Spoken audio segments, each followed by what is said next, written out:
Adik ipar Vanessa Angel, Fujianti Utami Putri atau Fuji ungkap ada mata-mata di hubungannya dengan Tarik Halilintar.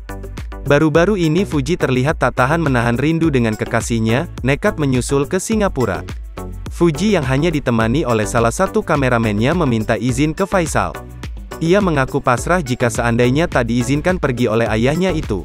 Hal itu ia ungkap dalam kanal YouTube pribadinya Fujian Jumat, tanggal 6 Mei tahun 2022. "Kalau enggak diizinin enggak apa-apa kita go home ke Jakarta lagi," ujar Fuji. Adik Fadly Faisal itu mengaku takut jika tak mendapat izin lantaran sifat ayahnya yang protektif. Namun akhirnya ia memberanikan diri untuk minta izin menyusul Tarik Halilintar. Fuji mengaku cukup terkejut mengetahui ayahnya mengizinkannya untuk ke Singapura.